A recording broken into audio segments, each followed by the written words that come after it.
जब अमराफेल शिनार का राजा था, अयोक एलासार का राजा, कदोर्ला ओमेर एलाम का राजा और तिदाल गोइम का राजा था, तब उन्होंने मिलकर सोदोम के बेरा नामक राजा, गोमोरा के बिरशा नामक राजा, अदमा के शिनाब नामक राजा, सबोइम के शेम एबेर नामक राजा और बेला अर्थात सोवर के राजा से लड़ाई की।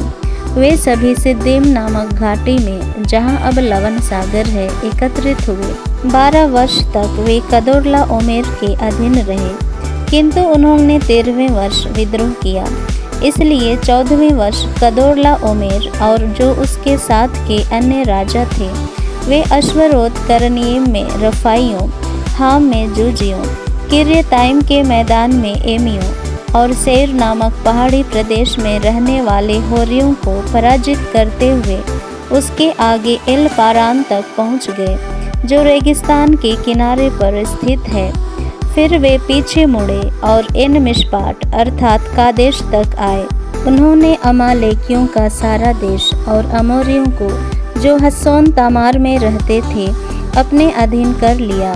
तब सोदोम का राजा, गोमोरा का राजा, अदमा का राजा, सबोइम का राजा और बेला अर्थात सोवर का राजा, सिद्दीम की घाटी में एलाम के राजा कदोर्ला ओमेर, गोइम के तिदाल राजा, शिनार के अमराफेल राजा और एल्लासार के अयोक राजा, इन सब से लड़ने के लिए इकट्ठे हुए।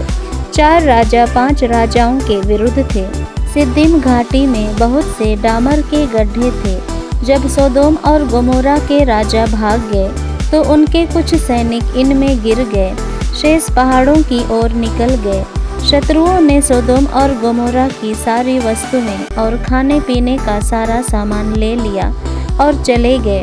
वे अब्राम के भतीजे लोट को भी उसके सारे सामान के साथ लेते गए, क्योंकि वह सोदोम का निवासी था। फिर लड़ाई से भागकर आए एक व्यक्ति ने इब्रानी अब्राम को इसकी खबर दी। उस समय वह अमोरी जाति के मामरे के बलूतों के पास रहता था। मामरे एशकोल और आनेर का भाई था और अब्राम से उनकी संधि थी। अब्राम को जैसे ही मालूम हुआ कि उसका भाई बंदी हो गया है, उसने अपने घराने के 318 युद्ध में प्रशिक्षित आदमियों को लेकर दान तक उनका पीछा किया। रात के समय उसने अपने लोगों के कई दल बनाकर उन पर आक्रमण किया और उन्हें होबा तक, जो दमिश्क के उत्तर में है, खदेड़ दिया। फिर वह सारे सामान तथा अपने भाई लोट को उसके सारे सामान सहित तथा स्त्रियों और आदमियों को वापस ले आया। Praise the Lord.